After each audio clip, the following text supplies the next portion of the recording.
ill. So I had to deal with that. And my mother lives 4 hours away from me. So when you're going through these, when life is lifing, it's hard. But there is life after lifing. Yes, that part. There is life after lifing. With the divorce, you have to understand that you need to stand still. And if you need to cry, and if you need to scream, or if you need to go outside and run around your house, and or you just need to lay in your bed and just kick like you two, whatever you need to do, release. Yes. Release. Yes. Unpack it. You healthy. gotta unpack it. Healthy. It's healthy. Unpack it. Now, we're not going to say you stay there. Right. But you unpack it. If that's your means that you need to unpack, I unpacked by crying. I heard a gentleman say, tears are just memories that roll down our face.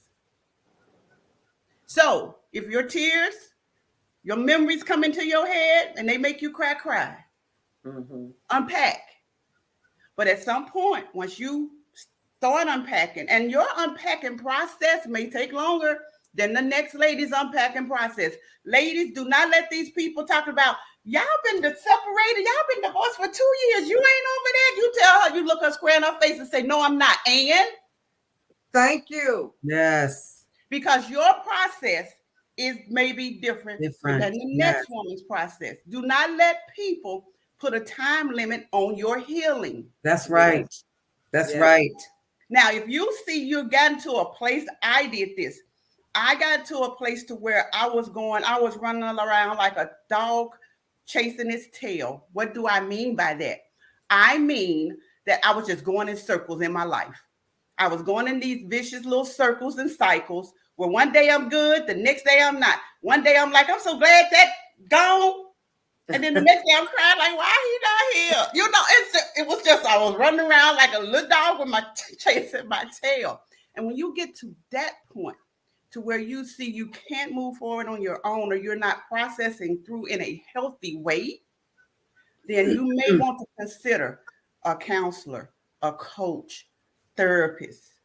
And I tell the ladies with dual support, it's okay to have God and a therapist at the same time. One does not negate the other, lady. And I've had one lady to say, well, if I go to a therapist, they're going to think I'm crazy. Well, first of all, a therapist is bound by ethical codes. And here go the paralegal poet. Therapists are bound by ethical codes that they cannot discuss you or any parts of your treatment with anyone. That's right. So who gonna know? 2, if you don't tell anybody you in therapy, who gonna know? Who gonna know? So who gonna think you crazy? But I'm like this. I feel like if you are smart enough, or if you are conscious, if you have the emotional intelligence to understand that something is not right, I need to see someone. You're the smartest woman in the world. Absolutely. Come on. Absolutely. Absolutely. And I applaud anyone who has seek therapy or coaching. I had to seek therapy during that time. And I am I'm also, like Angela was saying, I'm the CEO of Dual Support, but I am also a Master Life Coach. So, but as a Master Life Coach, I still do therapy myself. There is nothing wrong with it. If you see that it's something that you're just stagnated, or something that's just not right. And if I can be hot, what we call hot on Dual Support, honest, open, and transparent. Absolutely. When I knew that I needed therapy was when I was sitting contemplating if I could kill that brother and get away with it, literally. And that was not my spirit. That was not who I am or was. Yeah. And I saw that this is not right, girl. You need to do something. This ain't right. You're going over the edge. And that's when I seek counseling. Now, it may not be that dramatic for some. But there are indications that you know something is just not right. Yeah. Right. Yeah. So That yeah, enemy sitting on your there is shoulder. life after divorce. There is Yes. life after empty nestering. There is life Yes. after career changes. There is life after life interruptions. You just have to get with Angela Wheatley, Angela Hendricks, and discuss what's going on with you, what in your next move should be or may be, Mm-hmm. and understand that you will make it through this. I'm a living, walking testimony because 8 years ago, if anyone would have told me that I would be sitting on a platform talking about my experiences and my trauma I would have told them they were crazy. Hmm. But God, But God. but God. Yes. So, and this a beauty. Now, can I address Angela Wheatley? This Yes. empty nestering thing. Yes. Go right ahead. Any lady, come in close to this. Come in close. Let me talk to you. Any lady who is an empty nester or is about to become an empty nester, baby, you gonna be all right. It's a beautiful thing. Come on. You just got to get through it. Because once I got through mine, woo, baby, it's a beautiful thing. You just have to pray. You got to unpack the mental, what we call it, unpacking the bags. You got to unpack the mental baggage of, I don't have my baby not here to cook for. My baby not here. I don't wash his clothes or her clothes. Good. Go out to eat. That's it. Take a trip. Take a trip. You'll have some clothes to wash when you get You'll back. have some clothes to wash next weekend. It's gonna be all right. But I understand it because I had three, and my oldest is a girl, and then I have two boys under her, and I experienced empty nester syndrome when each one of them left because each one of them held a different position in my life. Yes. Yes. That part. Yes. My daughter was my only girl, and she left. My oldest son was my oldest son. Yeah. And he left. Then my baby was my baby boy, and he left. So I experienced empty nester syndrome Yes. 3 different times, and because they each held a different position in my life and in my heart. Yes. Yeah. The last one I believe was a little harder because on top of that baggage was my separation and divorce. So, ladies, understand that the emptiness syndrome, it's a real thing. People are like, that's not real. It is a real thing. But it's a real thing that you're going to get over. Now, I don't know the timing. I'm not telling you just get over it, but it's going to be all right. All right. Amen. Amen. LaSheila said, Jordan said she unpacked hers before they left. So she unpacked her bags before the empty nesters, before she experienced that. And for me, like I said, it came as a shock because I just remember, especially by the time Kira was in high school, I want to say like her maybe her second year or so in high school, but midway through, I just remember always saying, I can't wait till I'm an empty nester. I can't wait till I'm an empty nester. And especially by the time she made it to the senior year, because that's when they rob you blind in senior year. Your prom, everything. Because all you can think of, this is the last time you're gonna do this. This is the last time. So you're not gonna let them miss anything. Right. And it just robbing me blind. Some of the stuff I think Kira probably made up was the last. We need this. I don't know, but I ain't want her to miss it. But I just remember just always saying that, how I was going to be just doing all these awesome things as an empty nester. Well, when she got, and I was so happy, I drove her here to Houston because she moved in with her brother at the time. He had already been here for I don't know how many years. And so she was moving here, and I felt good about her at least starting her new life with around her brother. And so I was like, okay, at least she got that protection, and she's not completely on her own. So that gave me some ease.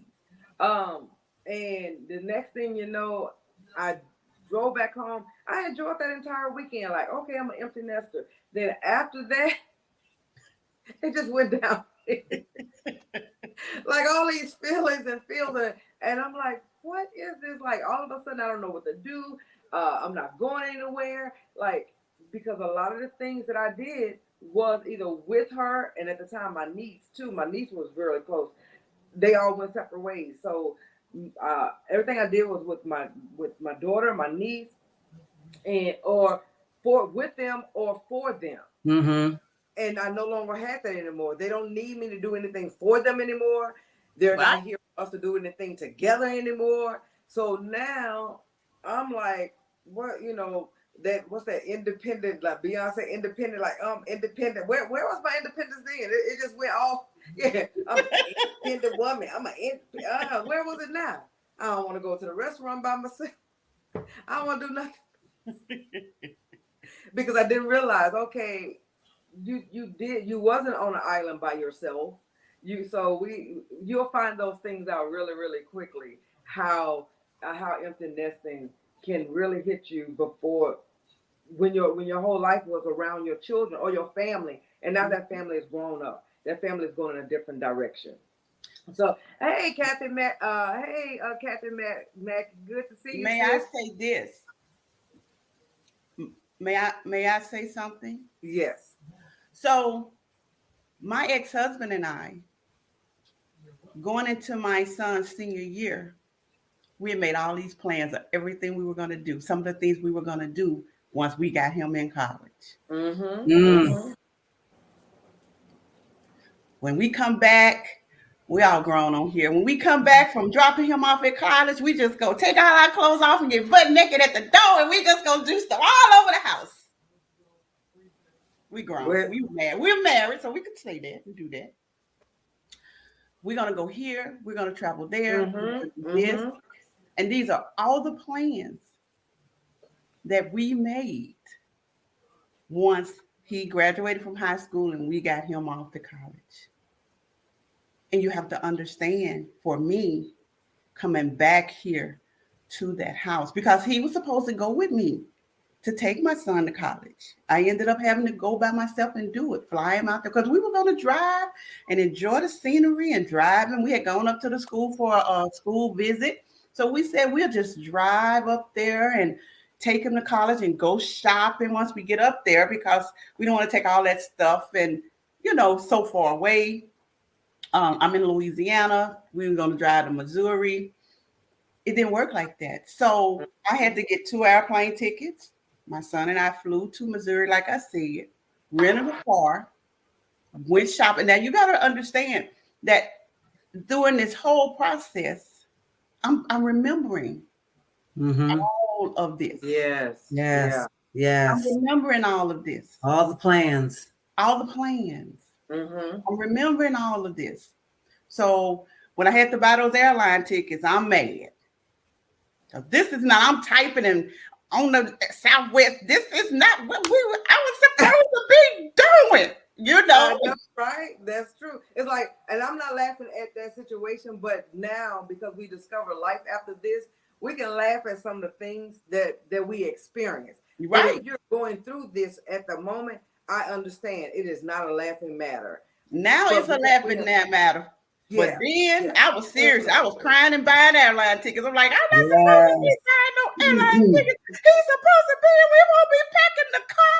We're supposed to be getting ready to go. Yes, yes. So then got the airline tickets. We went to the airport. Me and my son flew in. Got the rental car. Why I'm getting a rental car? I'm supposed to have my own car here. He's supposed to drive. When I tell you every phase of that trip, the memories were there. And that's a real thing. Yeah. Ladies, the memories, the plans, they are real things. Do not let anyone tell you, and I'm saying all that to say this. I hadn't unpacked. I still, because we broke up in May, it is now August. We're just talking 3 months. Yeah. I'm still mad. Yes. I'm still fighting mad. I'm still bitter. Hurt. I'm still hurt. Yes. I'm still all of that. But then I got to do all this by myself. I wasn't supposed to be doing this by myself, but because you want to do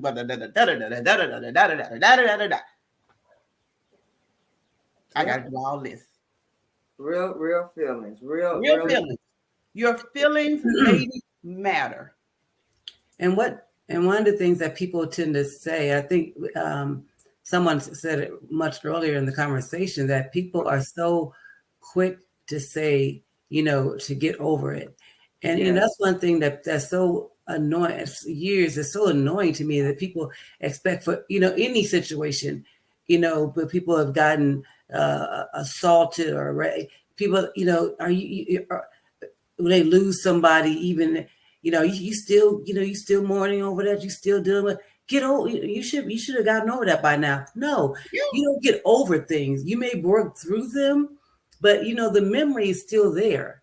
If I have an injury, I'll still have the scar from my injury, and so when I see the injury, it may not hurt me as it did when I did it the first time, but I'm still gonna have the memory of when I hurt of the incident, and so I may have worked through it, but I'm still gonna know that I had that injury, and but again, the pain may not be as bad, but so I may work through it, but it's not about getting over it.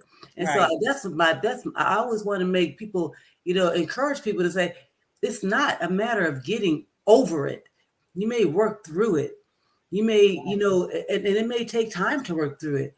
Yeah, it does. But we're not saying that you're gonna get over it. But we are saying that you can work through it, and the pain may not be as bad, and you as you work through it maybe you have to work through it with someone, that you will be able to face a life, and because there is life after this, whatever this or that is. Your trauma is real.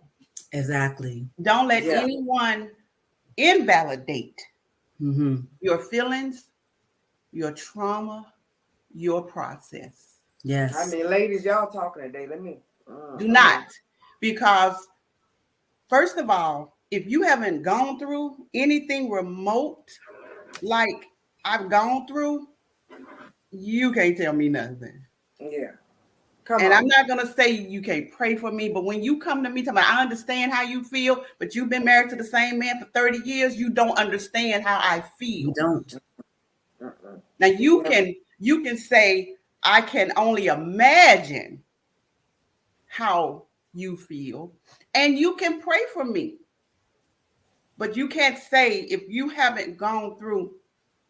Prime example, I had someone to tell me this, and I heard this years before I got divorced, and I understand it now. And they say your misery is your ministry. Because until you go through it and get through it and heal through it and process through it, for me, it took me to start coming back and getting my therapy and processing through all of the stuff. It took about 3 years for me to sort of start seeing me again. Yeah. I was so hurt and I was so bitter, ladies, that I didn't even recognize myself. And that's just real talk. And I can talk and tell you this today because I'm healed and I'm whole. Yeah. So I can lay it out and be honest and open and transparent with you that I was so mad. I was so bitter. I was fighting and kicking and cussing and screaming and knew who Jesus was, but my emotions, and I'm not going to say the way I handled things were always right, but we are emotional beings and we are emotional creatures. And I had a couple of ladies that saw me spiraling out of control, and they would speak life. Because my thing was, why wasn't I good enough? Why did he have to do this? And I had one to say, you are good. She spoke life back into be careful and speak into your life. And you have to have those people like that in your life. You have to. You have to. But you Not have to know that person's right towards you, because people say, girl, I'm so sorry that happened to you. And then as soon as you're out of their midst, I'm so glad they divorced because I couldn't stand her. She thought you have to understand your team and your tribe. You have to know people's Yes. hearts towards you. So Mhm. you cannot let everybody know, first of all, That's all right. your business. That's right. Mhm. Come on. And then you can't let everybody speak into your life. That's it. That's it. So you have to understand and ask the Lord for discernment through all things, but especially when you're hurting, because some people take for you to be hurting. I found that was some people's entertainment. Yes. Mm. That. They were just entertained that, oh, I'm hurting, I'm crying. Again, but God.